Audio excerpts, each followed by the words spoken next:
Bagaimana anak yang dimanja menyebabkan kecelakaan? Kendaraan berjalan di jalan. Tali sepatu bocah terpeleset. Teman-teman bocah itu telah menggodanya. Bayarlah sopir 100 yuan, suruh dia mengikat tali sepatumu. Bocah itu selalu diganggu oleh teman-temannya. Dengan tawa mengejek dari teman-temannya, bocah itu mendekati sopir. Sopir berteriak, "Silakan duduk dengan benar." Bocah berlangkah ke arah sopir dan berbisik, "Tolong ikat tali sepatu saya membayar pas 100 yuan.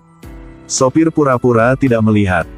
Siapa sangka bocah yang marah itu berkata, "Ikat sepatuku, tidakkah kamu mendengar?" Dia mencoba memasukkan uang ke saku baju sopir dan meraih setir. Bahaya banget. Untuk mengajari bocah ini, sopir memarkir mobilnya di pinggir jalan. Dia menarik bocah itu turun dari mobil, hendak memarahi bocah itu. Pada saat ini, siswa lain di bus juga berteriak serempak, "Ikatlah tali sepatu." Sopir menatap bocah itu dan tiba-tiba mengerti penderitaannya. Dia menerima 100 yuan, berlutut untuk mengikat tali sepatu bocah itu. Gunakan kesabarannya untuk membantu bocah itu tetap pamer di depan teman-temannya. Tapi sopir yang jujur ini tidak mengharapkan itu. Dia harus menanggung konsekuensi yang sangat serius. Anak-anak di dalam mobil dengan senang hati mendukung. Bocah itu kembali ke kendaraan. Sopir ingin merokok sebelum melanjutkan perjalanan. Iba-iba, tragedi melanda. Sebuah mobil kehilangan kendali dan menabrak mobil yang diparkir di sisi jalan. Kendaraan menabrak pagar, roda belakang meluncur menuruni gunung. Pengemudi yang gugup dan berteriak. Anak-anak di dalam mobil sangat ketakutan. Tidak dapat menopang pagar lagi, 3 detik kemudian kendaraan jatuh dari tebing. Bu! Kendaraan meluncur ke bawah tebing, pengemudinya tercengang. Lalu ia buru-buru berlari menuruni gunung. Anak-anak di dalam mobil hampir setengah mati. Dan orang yang diselamatkan pengemudi dalam keadaan darurat adalah bocah itu. Adegan selanjutnya, di pengadilan. Semua orang tua mengkritik sopir. Seorang lelaki tua bertanya kepada seorang gadis di kelasnya, apakah sopirnya salah? Dia berkata, "Sopir itu bukan orang jahat, itu karena kalian menggertaknya." Semua orang berbisik. Sopir itu ditemukan tidak bersalah, tetapi dia tahu bahwa mulai sekarang semua orang akan menuduhnya melakukan pembunuhan. Keesokan harinya, sopir bangun dan ia menemukan dirinya terkunci di ruang bawah tanah. Orang yang mengurungnya adalah ayah bocah itu. "Saya sedang di mana? Inilah rumah saya." Mobil jatuh ke tebing, hanya beberapa anak yang selamat. Di saat kritis, pengemudi menyelamatkan satu bocah. Tapi cara ayah bocah untuk berterima kasih adalah dengan mengunci sopir di ruang bawah tanah di maniornya. Apalagi, mereka menahannya selama 3 tahun. Tetapi sopir belum pernah berniat melarikan diri. Karena ada banyak orang di luar sana yang ingin membunuhnya. Apalagi, keluarga ini memperlakukannya dengan sangat baik. Setiap Sabtu malam, Tuan Tanah akan membebaskannya. Dan makan malam yang hangat bersama. Tapi tak nyaman.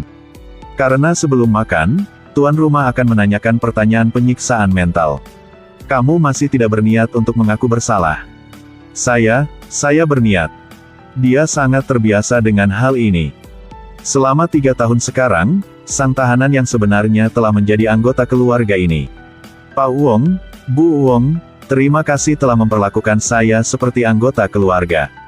Sang istri baru hamil, tetapi suami tidak terkejut. Ketika istri kembali ke meja, dia mengambil sepotong ikan untuk istrinya. Tapi sang istri bilang bawa ke sopir. Sang suami tercengang sejenak lalu memberikan ikan itu kepada sang sopir. Siapa sangka sang istri mengucapkan kalimat yang lebih sulit dipercaya. "Saya ingin bercerai." Sang suami terus memisahkan ikan, mungkin ia masih tenang. Sang istri berkata lagi, "Saya ingin cerai."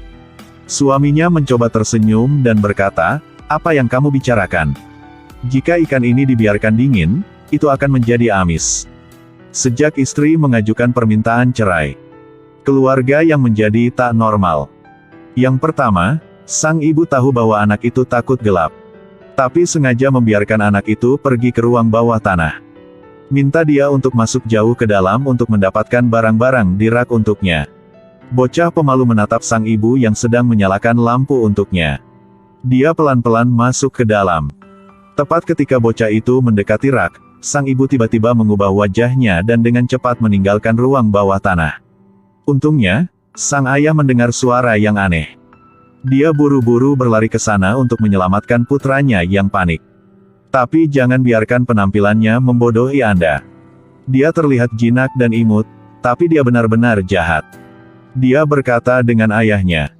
Saya melihat kakak masuk ke mobil pria aneh. Dia juga mengancam kakaknya.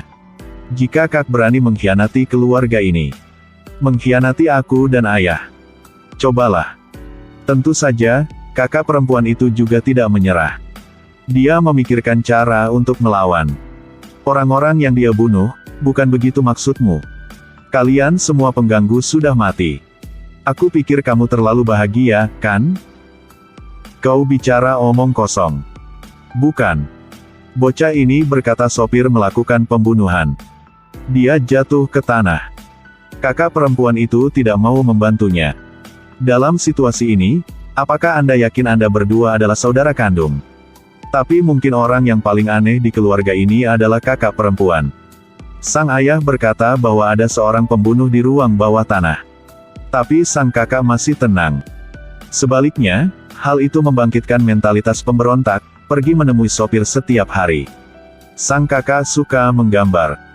Dia menyembunyikan gambar itu dari orang tuanya dan menunjukkannya kepada sopir. Saat dia melihat gambar itu, dia mendekat dan menatap wajahnya. Kakak perempuan mengembangkan perasaan yang tidak biasa untuk pria ini. Sopir bisa melihat pikirannya sehingga dia dengan cepat menghindarinya. Untuk menarik perhatian sopir, dia telah menemukan banyak cara. Suatu hari, sopir sedang memasak di ruang bawah tanah. Tiba-tiba, ia mendengar suara dari sang kakak perempuan. Dia pikir semua orang akan membantunya. Tapi teriakan minta tolong semakin keras. Dia mencoba mengetuk pintu ruang bawah tanah tetapi tidak ada jawaban. Sopir ingin membuka jendela, tetapi tidak bisa. Saat hendak mendobrak pintu, tiba-tiba pintu terbuka dari luar. Semua orang menatapnya. Sopir tidak tahu bahwa sang kakak perempuan itu berpura-pura dibakar untuk mendapatkan perhatiannya. Tapi malam itu, kakak perempuan pergi ke ruang bawah tanah. Apa yang akan terjadi di malam hari seperti ini, semua orang tahu. Tapi kali ini penampilannya sangat aneh. Dia tidak mengikat tali sepatunya, perlahan berjalan menuju sopir. Mengulurkan tangannya dengan ekspresi aneh. Sepertinya dia ingin memberinya sesuatu. Sopir mengambilnya, ternyata 100 yuan.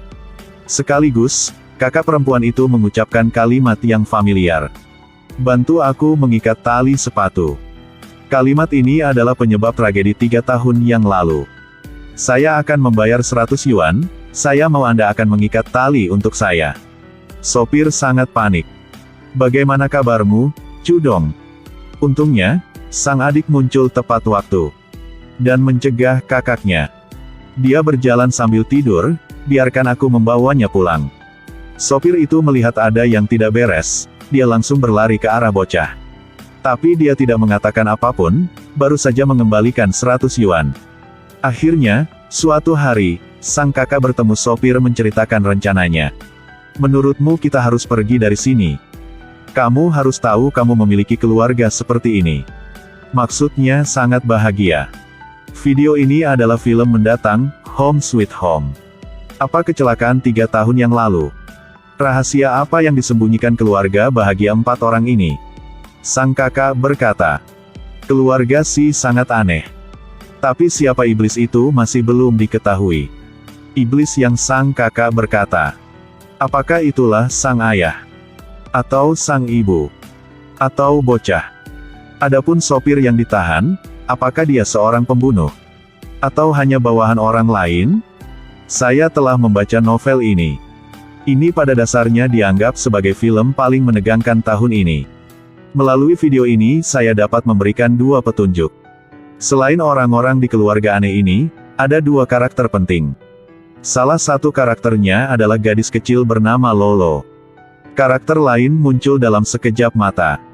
Itu adalah anak laki-laki yang menggertak Sokaye. Lihatlah, bagaimana matanya berwarna biru abu-abu. Ini adalah film dengan banyak detail kecil. Akhir yang mengejutkan. Melampaui imajinasi Anda. Sampai jumpa di video selanjutnya.